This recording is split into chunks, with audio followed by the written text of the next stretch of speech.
హృదయపూర్వకంగా అయ్యా ఇంతవరకు మమ్మల్ని సజ్జనులకు ఉంచి కాపాడి కృప చూపించిన నీ ప్రేమ బట్టి నీ దయ్యను బట్టి కొందరు సూత్రాలు తెలియజేస్తున్నాను. అయ్యా ఆశించి ప్రార్థించిన విధంగా అయ్యా ఎప్పుడొచ్చు తండ్రి ఈ మంగళగిరి పట్టణంలోనే అయ్యా ఈ ప్రాంతాన్ని ప్రేమించండి నేను అయ్యా ఈ యొక్క సువార్త పొడిగుంటే నేను జరిగించుకోవడానికి జరపడానికి తండ్రి మీరు చూపించిన కృపను బట్టి నీ దయ్యను బట్టి కొందరు అయ్యా దాన్ని కాల్పడైన ప్రేమించి ప్రేమించండి అయ్యా తన ప్రాంతంలో తండ్రి మాటలు వినిపించాలని కొందరైనా మారు మనసు పొందాలని రక్షణ వాళ్ళకి రావాలని అయ్యా తన కష్టపడి ఖర్చుపడి ఈ యొక్క గుడికి చూడగా మీరు జ్ఞాపకం చేసుకోండి. ఎవరు నశించుకోవడానికి ఇష్టం లేదు కాబట్టి అయ్యా సహాయం అయ్యా ఎంతవరకు పాటల ద్వారా కానైనా తెరపైన నీ మాటలతో కూడిన పాటల ద్వారా కానీ అయ్యా నీ నామాన్ని మైపరిచాం కనపరిచాం అయ్యా కొద్ది నిమిషాలు నాయన మీరు మాకు ఇచ్చినటువంటి మా బ్రతుకు పుస్తకంలో నుంచి తండ్రి కొన్ని మాటలు నేర్చుకోబోతుండగా మీరు సహాయం వినగలిగిన చెవిని గ్రహించగలిగిన మనసును తండ్రి చేరు వచ్చిన ప్రతి ఒక్కరు బిడ్డకు దయచేసి సహాయం తండ్రి నీ మాటలు అందిస్తున్నట్టు నీ దవిశాఖలో కూడా మీరు జ్ఞాపకం చేసుకోండి. మీ ఆత్మతో నింపండి తండ్రి మీరే సూటిగా చేరు వచ్చిన ప్రతి ఒక్కరు మీరే సూటిగా మాట్లాడమని సహాయం ముందున్న సమయాన్ని చేతులుగా ఈ ప్రార్థన క్రీస్తు మహోన్నతుడు ఇట్లుగా ప్రార్థించి అడిగి వేడుకుంటున్నాను తండ్రి. ప్రార్థించడానికి గారికి వందనాలండి. మరి మనం ఏది మాత్రం ఆలస్యం చేయకుండా దేవుని మాట వినడానికి మనం ఎగిరిపడదాం. మన మధ్యలో ఉన్న దైవజనులు చేసి రుణగ్రస్తులు వచ్చి మొదటి వర్తమానంగా మనకు కొన్ని మాట దేవుని మాటలు అందిస్తారు. ఈ సమయాన్ని దైవజనులను కూర్చుంటున్నాను.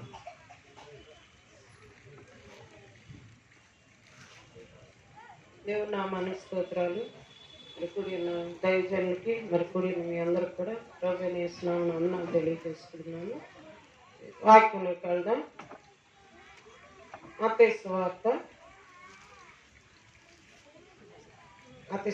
3వ అధ్యాయం 7వ వచనం. అతడు పరిసయ్యులలోను సద్దూకయ్యులలోను అనేకుల బాప్తిసం పొందవచ్చుట చూచి సర్ప సంతానమా రాబో ఉగ్రతను తప్పించుకొనుటకు మీకు బుద్ధి చెప్పిన వాడెవడు? మారు మనసుకు తగిన ఫలము ఫలించుడి. మహాపరిశుద్ర మహోన్నతుడ మహాగణుడు నిత్యుడైన దేవ నీ స్తోత్రాలు స్తుతులు వందనాలు చెల్లించుకుంటున్నాం ప్రభా. ఇంతవరకు కూడా నాయన ఈ కార్యక్రమం అంతట్లో కూడా మరి పాటల్లో ఆరాధనలో సమస్తంలో కూడా మీరు తోడుగా ఉన్నారు ప్రభా. నీ స్తోత్రాలు వందనాలు. మొదటి నుంచి ఇంతవరకు కూడా నీ కార్యాల్లో ఉంచిన విధానాన్ని బట్టి నీకే స్తోత్రాలు వందనాలు చెల్లించుకుంటున్నాను ప్రభా. ఆ విధంగా పాటల్లో నీ బిడ్డలు వాడుకున్న విధానాన్ని బట్టి నీ స్తోత్రాలు. ఈ వాక్యంలో కూడా మీరు మాకు తోడుగా ఉండి నాయన నీ ఆత్మ గారు ఈ వాక్యం చెప్పడానికి సహాయం చేసిన ఆయన నీ హస్తం తోడుగా ఉంచి నీ కృపలో భద్రపరచండి అయ్యా. కూడిన దైవజనులను ఆశీర్వదించండి. ప్రతి ఒక్క బిడ్డను కూడా పేరు పేరు వరుసను దీవించి ఆశీర్వదించయ్యా. నాలో మీరుండి మీ ఆత్మశక్తి ద్వారా మాట్లాడటానికి కృప దయచేసి మీరే మహిమ ఘనత ప్రభావాలు పొందుకోమని నీ హస్తం తోడుగా ఉంచి నీ కృపలో భద్రపరచమని యేసు నామమున అడుగుతున్నాం తండ్రి. ఆమేన్. మత్తయి సువార్త 3వ అధ్యాయం 7వ వచనంలో చెప్తున్నా. అతడు పరిసయ్యుల్లోను ఇక్కడ 6వ వచనం చెప్తున్నారు. తమ పాపములు ఒప్పుకొంచు యోర్దాను నదిలో అతని చేత బాప్తిసం పొందుచుండిరి. అతడు పరిసయ్యుల్లోను సద్దూకయ్యులలోను అనేకులు బాప్తిసం పొందవచ్చుట చూచి సర్ప సంతానమా రాబో ఉగ్రతను తప్పించుకొనుటకు మీకు బుద్ధి చెప్పిన వాడెవడు? మారు మనసుకు తగిన ఫలములు ఫలించుడి. అది మారు మనసుకు తగిన ఫలాలు మీరు ఫలించండి. అయితే వారందరూ కూడా బాప్తిసం పొందడానికి అయితే యోర్దాను నదిని యోహాను గారి చేత బాప్తిసం పొందడానికి వచ్చారు. అయితే అక్కడికి వచ్చినప్పుడు ఏం చెప్తున్నారు మీరు?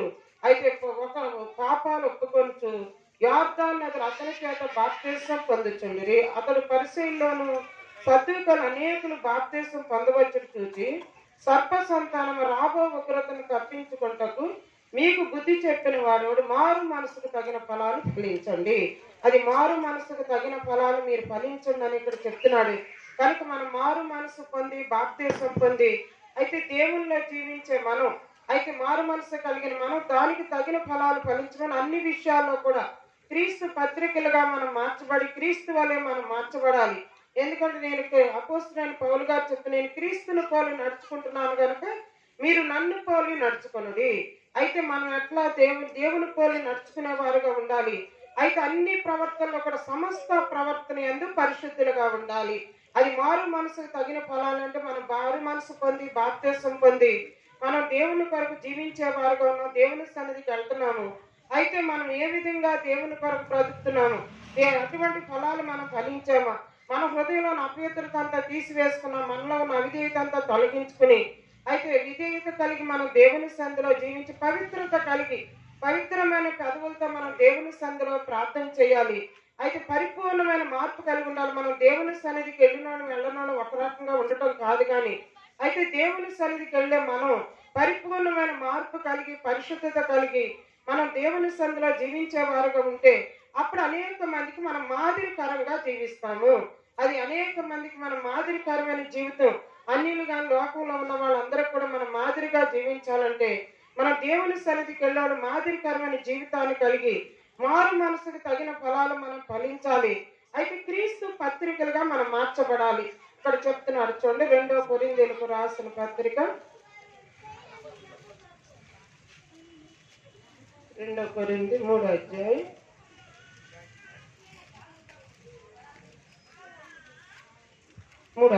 2వ వచనం. మా హృదయముల మీద వ్రాయబడి ఉండి మనుషులందరూ తెలుసుకొచ్చు చదువుకొనుచున్న మా పత్రిక మీరే కారా?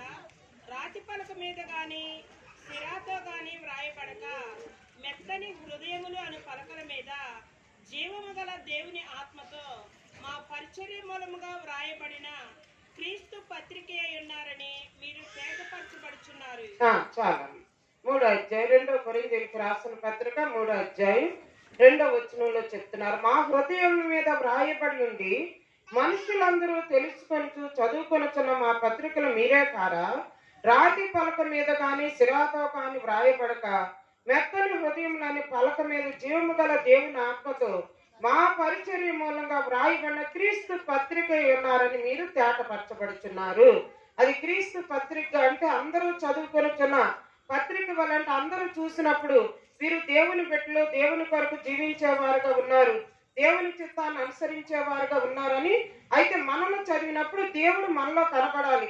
అది మారు మనసు తగిన ఫలాలంటే మనం మారు మనసు కలిగి రక్షణ పొంది బాప్తిసం పొంది దేవుని సన్నిధికి వెళ్ళే వాళ్ళం క్రీస్తు పత్రిక మనం మార్చబడాలి. దేవుని వాక్యం చెప్పినప్పుడే కాదు, అయితే మన జీవితం ద్వారా అనేక మంది దేవుని వైపు తిరగాలి.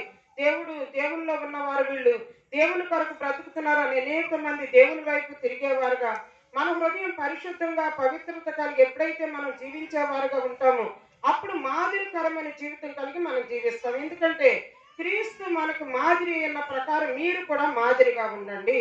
అది అన్ని ప్రవర్తనలో కూడా సమస్త ప్రవర్తనలో కూడా మీరు పరిశుద్ధులుగా ఉండమని చెప్తున్నాడు. అది నేను పరిశుద్ధులో విన్నాను కనుక సమస్త ప్రవర్తనలో మీరు కూడా పరిశుద్ధులుగా ఉండమని చెప్తున్నారు. ఇక్కడ చెప్తున్నారు చూడండి, పేతురు రాసిన పత్రిక 1 పేతురు పత్రిక 1వ అధ్యాయం 14వ వచనంలో చెప్తున్నారు, నేను పరిశుద్ధుడై ఉన్నాను కనుక మీరును పరిశుద్ధులై ఉండుడని వ్రాయబడి ఉన్నది. కాగా మీరు విధేయులకు పిల్లలై మీ పూర్వపు అజ్ఞాన దశలో మీకున్న ఆశలను అనుసరించి ప్రవర్తింపక మిమ్మల్ని పిలిచిన వాడు పరిశుద్ధుడై ఉన్న ప్రకారము మీరును సమస్త ప్రవర్తన పరిశుద్ధులై ఉండుడి. చాలు 1వ అధ్యాయం 1 పేతురు పత్రిక 1:14లో చెప్తున్నారు, నేను పరిశుద్ధులో ఉన్నాను కనుక మీరును పరిశుద్ధులో ఇండుడని వ్రాయబడి ఉన్నది. కాగా మీరు విధేయులకు పిల్లలై మీ పూర్వపు అజ్ఞాన దశలో మీకుండిన ఆశను అనుసరించి ప్రవర్తింపక మిమ్మల్ని పిలిచిన వాడు పరిశుద్ధులై ఉన్న ప్రకారం మీరును సమస్త ప్రవర్తన యందు పరిశుద్ధులై ఉండండి. అది అన్ని ప్రవర్తనలో కూడా మీరు పరిశుద్ధులుగా ఉండమని చెప్తున్నాడు. కనుక అన్ని ప్రవర్తన ఆయన పరిశుద్ధులుగా ఉన్నాడు, అన్ని విషయాల్లో కూడా పరిశుద్ధత కలిగి ఉన్నాడు కనుక మీరు కూడా సమస్త ప్రవర్తనలో పరిశుద్ధులై ఉండండి. అది ఒక విషయంలో కాదు, మీ వ్యర్థ ప్రవర్తన అంతా కూడా మీరు విడిచిపెట్టండి. పూర్వం మీ అజ్ఞాన దశలో అట్లా ఉన్నారు, అయితే ఇప్పుడు దేవుని వైపు తిరిగిన తర్వాత దేవుని వైపు పరిశుద్ధులుగా మీరు అన్ని విషయాల సమస్త ప్రవర్తన యందు పరిశుద్ధులై ఉండండి.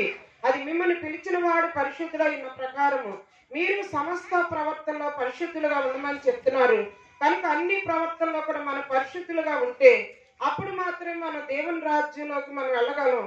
అయితే ఆ విధంగా మనం ఇక్కడ కూడా అనేక మందికి మనం మాదిరికరమైన జీవితం కలిగిన వారుగా ఉంటాము.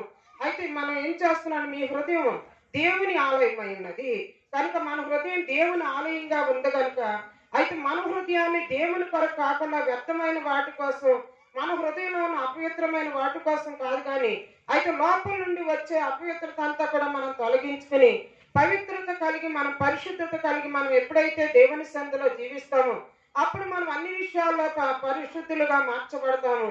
మన ప్రవర్తన అంతట్లో కూడా పరిశుద్ధులుగా మార్చబడతామని చెప్తున్నారు. అయితే మనలో ఉన్న అపవిత్రత అంతా కూడా తొలగించుకుని పవిత్రత కలిగి మన దేవుని సంధిలో ప్రార్థన చేయాలి. అది మన పెదవులను పవిత్రంగా మార్చుకోవాలి. ఏ మాట పడితే ఆ మాట, ఎట్లా పడితే అట్లా మాట్లాడి అయితే ప్రార్థన మళ్ళీ వేరు.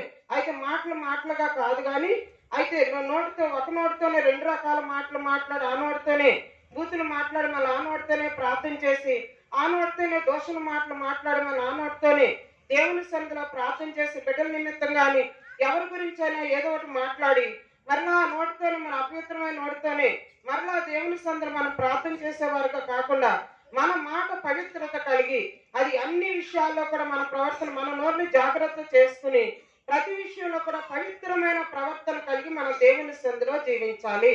మనలో ఉన్న అపవిత్రత అంతా కూడా తొలగించుకుని మనలో ఉన్న అవిధేయత అంతా కూడా దేవుని సన్నిధిలో ఒప్పుకుని అయితే విధేయులకు పిల్లల వలె మీ పూర్వపు అజ్ఞాన దశలో మీకున్న వాటిని విడిచిపెట్టాలి. అది విధేయులకు పిల్లలుగా పూర్వపు అజ్ఞాన దశలో ఉన్న వాటిని కూడా విడిచిపెట్టి పవిత్రత కలిగి పరిశుద్ధత కలిగి మనం ఎప్పుడైతే దేవుని సంధిలో జీవించే వారుగా ఉంటామో అప్పుడు మాత్రమే మనం అందరం కూడా మాదిరికరమైన జీవితం ఈ దేవుని వైపు ఎట్లా రాబడతాం మన ప్రవర్తన బట్టి. అది మన ప్రవర్తన ఏ విధంగా మన ప్రవర్తన పరిశుద్ధంగా ఉండి దేవుని సన్నిధికి అన్ని విషయాల్లో మన పరిశుద్ధత కలిగిన వారుగా ఉంటే అనేక మంది దేవుని వైపుకు నడిపించబడతారు. అది మన ప్రవర్తన బట్టి నడిపించాలి. మన ప్రార్థనే లోకమే మాటలే అన్ని దేనికి అదే కాదు, కానీ మనం పవిత్రత కలిగి మనం ఎప్పుడైతే దేవుని సంధిలో జీవించే వారుగా ఉంటామో అనేక మందికి మాదిరికరమైన జీవితం కలిగి ఉండాలి.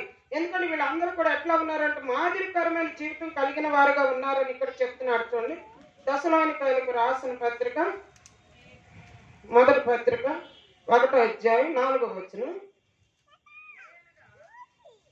చదవండి.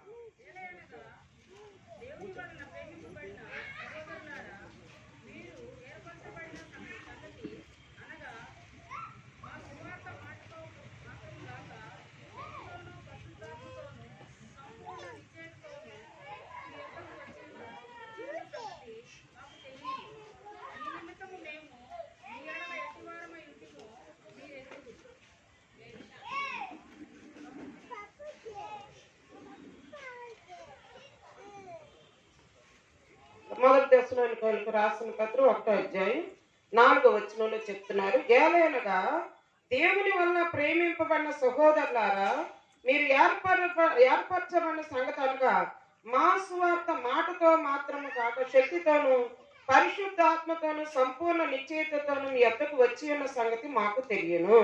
మీ నిమిత్తం మీ ఎడలు ఎట్టివారమై ఇంటిమా మీరు ఎరుగుదురు. పరిశుద్ధాత్మ వల్ల కలుగు ఆనందంలో గొప్ప ఉపద్రవమందు మీరు వాక్యమును అంగీకరించి మమ్మును ప్రభువును పోలి నడుచుకున్న వారైతిరి.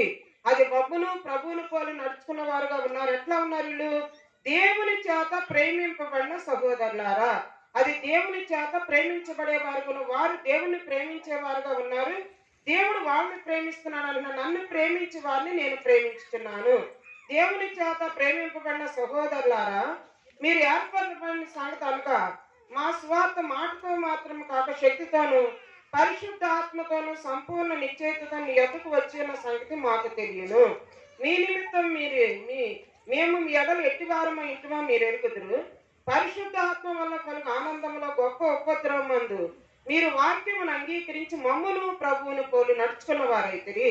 కాబట్టి మాసిదోనియలోని అకయలోని విశ్వాసులందరికీ కూడా మాదిరిగా ఉన్నారు. అది అందరికి కూడా విశ్వాసంలో మాదిరిగా ఉన్నారని చెప్తున్నాడు. పరిశుద్ధాత్మ సంపూర్ణ నిశ్చయితతో, అది ఆ పరిశుద్ధాత్మతో నింపబడి సంపూర్ణ నిశ్చయిత కలిగిన వారుగా ఉన్నారు. కనుక అందరికీ కూడా విశ్వాసులందరికీ కూడా మాసిదోనియ అకయలోని ఉన్న విశ్వాసులందరూ కూడా మాదిరికరమైన జీవితాన్ని కలిగి ఉన్నారు. దేవుని చేత ప్రేమించబడిన వారుగా ఉన్నారని ఇక్కడ చెప్తున్నాడు. అయితే మనం దేవుని ప్రేమించి దేవునికి ఇష్టమైన వారుగా ఉంటే అప్పుడు ఆయన మనల్ని ప్రేమిస్తాడు. అన్నిటికన్నా కూడా లోకంలో ఉన్న వాటి అన్నిటికన్నా దేవుణ్ణి మనం ఎక్కువగా ప్రేమించాలి.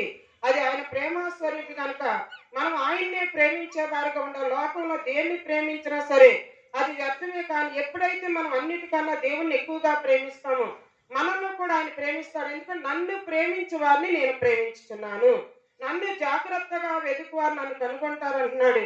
కనుక మనం ఆయన్ని ప్రేమిస్తే ఆయన మనల్ని ప్రేమిస్తాడు.